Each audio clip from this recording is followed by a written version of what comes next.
Dear students, good evening. Welcome to Law Excellence IAS. Let us do the editorial analysis for December 27, 2022. The first article is about a review petition. So this article is written in the context of recent Supreme Court dismissal of a review petition filed by Bilkis Bano. Who is she? She is the victim in Gujarat riots.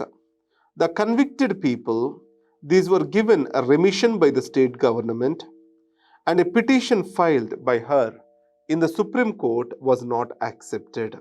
So in this case, giving remission to these convicts, is it good? That is what is the question we need to understand. The crime is gruesome. There is rape and murder, and she alone is the living personality in that particular family.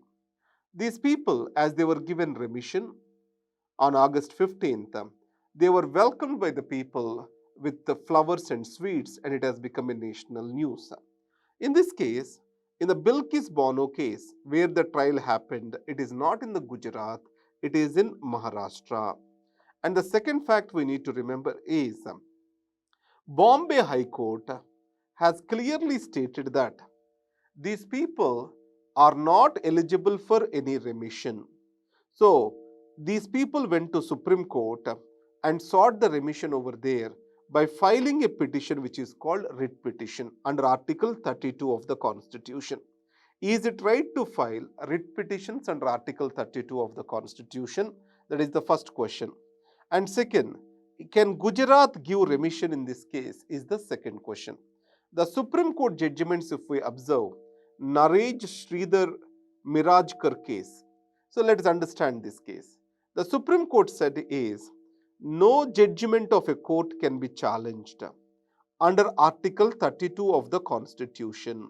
It means you cannot file a writ petition against the judgment of a high court. That's where the petition itself shall not be allowed, which has given the remission.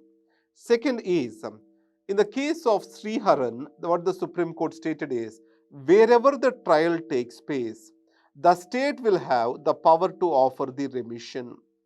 In this case, where the trial happened, it is in Maharashtra. So who has to give the remission? Maharashtra government has to offer the remission, but who has given? Gujarat. So that's why the Supreme Court would have taken up this revision petition. That is the opinion of the author. Next is a warship program that must go full steam ahead. Building a warship, especially aircraft carrier, shows the highly evolved planning and also technology in India. So there is indigenous aircraft carrier was built by India, which is commissioned now as INS Vikrant. Two aircraft carriers are in operation today, INS Vikramaditya, which is Russian naval ship Gorbachev, which India bought and refitted it as INS Vikramaditya. Now another aircraft carrier India wants to build. It makes India to have 3 aircraft carriers. So in this case, the new aircraft carrier India wants to build, India wanted to build same as like INS Vikrant. INS Vikrant belongs to 45,000 ton category.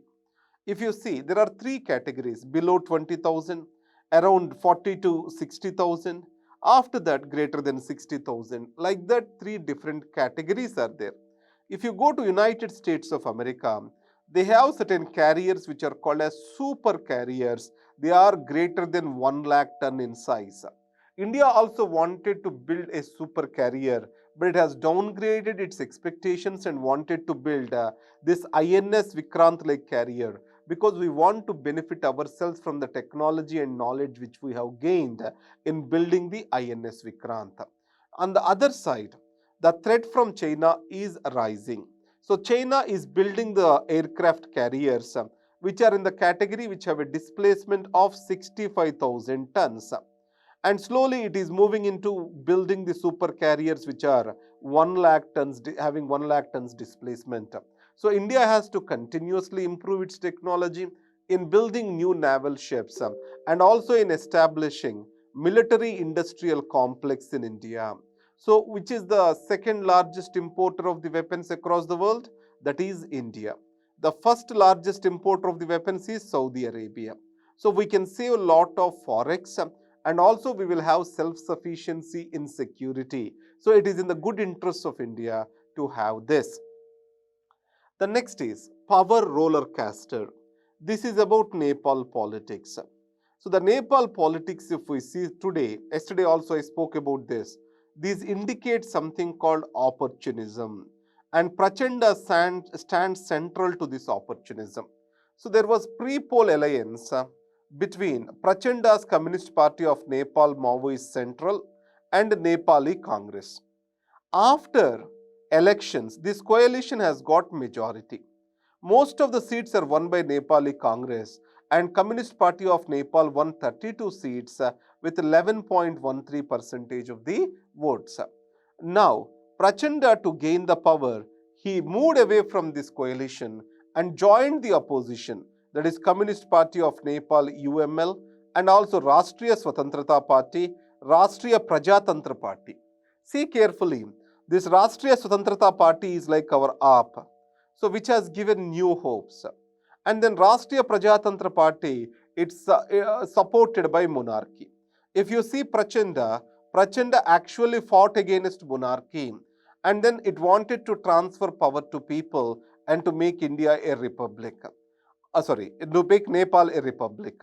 So this party, that is Rashtriya Swatantra Party, it has immediately joined the coalition to take up the power, and its head, that is, he has got deputy prime minister position and also home minister position. His name is Rabi Lami Chane, who was a journalist before, and he has raised the anti-India sentiment for his own advantage. So when people's judgment or people's opinion is changed like this after elections, what will be consequences in democracy? This builds only instability in the long run. And also, trust gap comes between the people and the rulers. This trust gap is not good for democracy. So, opportunistic politics for short-term gains will ultimately lead to trust deficit in democracy. That is the take-home point.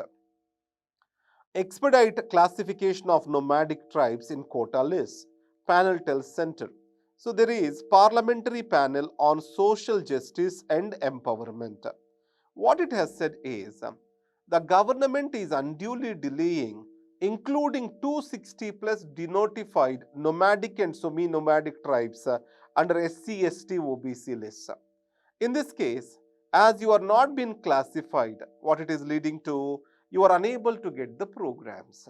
The program name which is specifically mentioned is Scheme for Economic Empowerment of Denotified Tribes. So they are unable to get reservation benefits and also various economic benefits from the government over here. Create in India. So remember this slogan, create in India. So gaming and animation, it is growing leaps and bounds across the world. In this case, animation, visual effects, gaming, comics. This is called as AVGC. On this, a task force is appointed by Government of India under Information and Broadcasting Secretary, and Apurva Chandra is the secretary.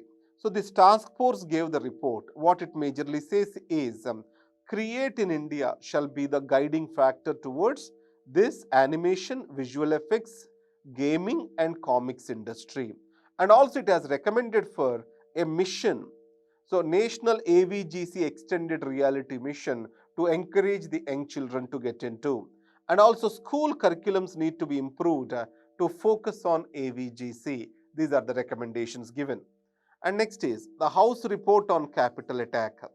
Now in this case, how the democracy is functioning across the world. One of the example which you can give is the capital attack. And second, highest offices, if they are occupied by the people with no magnanimity, that can lead to an self-destructive approach of the democracy. So Mr. Trump occupying the highest office and Capitol Hill attack when he lost the election, they clearly show that the self-destructive tendencies of democracy when the people with maturity and magnanimity do not occupy the positions. In this case, The House Committee, what it has stated, this committee will give its report to Department of Justice. We need to understand from US one thing. The Justice Department, the investigation, inquiry, punishments, trial, everything, the Justice Department is completely independent. FBI even need not answer the President of United States of America. So, the independence of investigative agencies and Justice Department is critical for rule of law in that particular country. In India, the police, especially the higher investigative agencies, CBI, ED, these are described as caged parrots. That is dangerous. This committee gave its report to the Department of Justice. It is up to the Department of Justice to conduct an inquiry if necessary into this matter and put the former president for trial. And if you recollect one thing, Mr. Trump, he has tried to pardon himself. So he has pardoned entire his family and also himself.